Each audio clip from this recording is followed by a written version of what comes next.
My name is Gavin Evans, and this is my review of Dunkirk. And okay, so it's kind of weird because everybody loved Christopher Nolan when he made Batman Begins and The Prestige and The Dark Knight and Inception, but The Dark Knight Rises was a bit more mixed in its reception, and even though everybody loves it now, Interstellar was viewed as a disappointment back in 2014.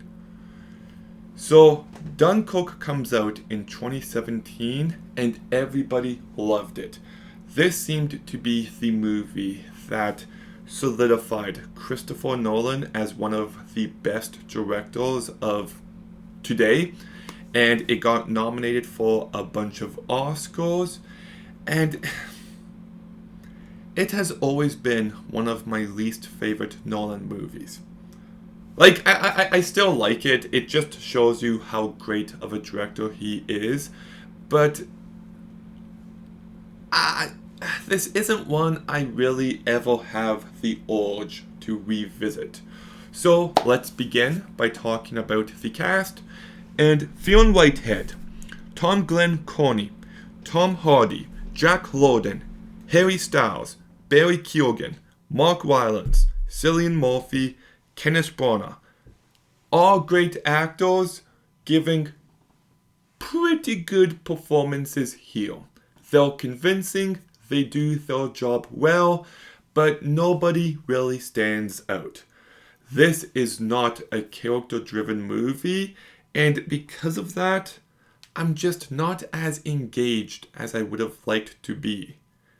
I didn't care as much as I would have liked. And I feel like as an overall movie, it is kind of underwhelming. Like, you've got this structure where on land, it's a story taking place over the span of a week. On sea, it's a story taking place over the span of a day. And in the air, it's a story taking place over the span of an hour.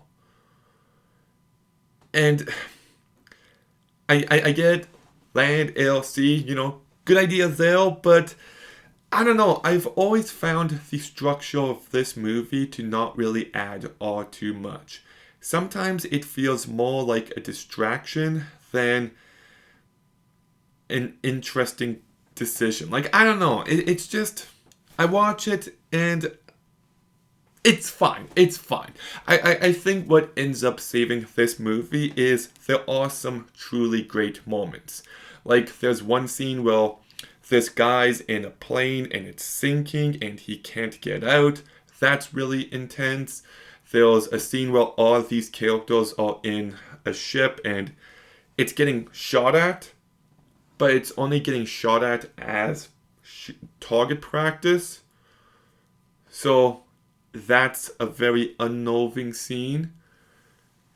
Everything with Cillian Murphy being shell-shocked and how unpredictable he feels adds a bit of tension. The fact that just at any point these characters can be shot at from airplanes above, like, you never feel safe, and that element is what elevates this movie. That is what allows this movie to stand out, and there is some really great sound design and mixing on display. The movie is very well shot by Hoyt Lan Hotima. I really like the way the water looks in this movie. I'm a big fan of good looking water. And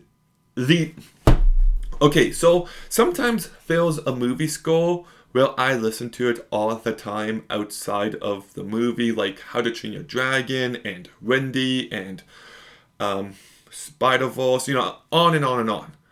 But sometimes there's a movie score where I love it in the context of the movie, but I don't really listen to it outside of the movie. And this movie fits into that category. I love the musical score by Hans Zimmer here, because it adds this sense of urgency. It sounds like a ticking clock. It sounds tick tock, tick tock, not the app, but the sound a clock makes. And it just makes it feel like the movie's always building. And even though I never listened to it outside of this movie, it's truly a phenomenal score. But I don't know, I just wish this movie came together better for me. And one other big issue I have, and it's going to sound like a childish complaint, but I need blood in my war movies. If you're going to try to tell me about how horrific and how tense and how awful this moment was, I need to see it. I need to feel it more. And you do that through blood. You know, there was a recent war movie that came out called Warfare, which I would argue is one of the greatest war movies ever made. And there was a character in so much pain, and he's bleeding and dying, and it's just so horrific, and he's screaming. And because of that, it adds just this bleak nature to the movie. And I feel like this movie is missing that. Like, sometimes you just watch a movie and you're like, I didn't like it as much as I wanted to, and it's missing something that you can't put your finger on. Well, in this case, this movie is missing blood, and yeah, I really do think that that's a big flaw. So I still like this movie. It's fine. It's well directed by Christopher Nolan. It's well shot. It sounds great. There is some great moments, but I just wish it came together better for me. I just wish I cared more about these characters.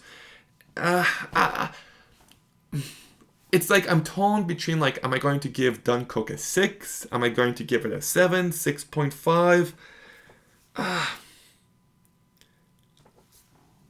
Okay, I'm going to give Dunkirk a 6.5 out of 10. I did it. I made up my mind. Almost a 7. It's too good to be a 6. Yeah, I chose the right rating. But anyways, Dunkirk. Have you seen it? What did you think? Let me know in the comments down below. Make sure you like, comment, subscribe. Stay tuned for more videos soon. And Gavin out.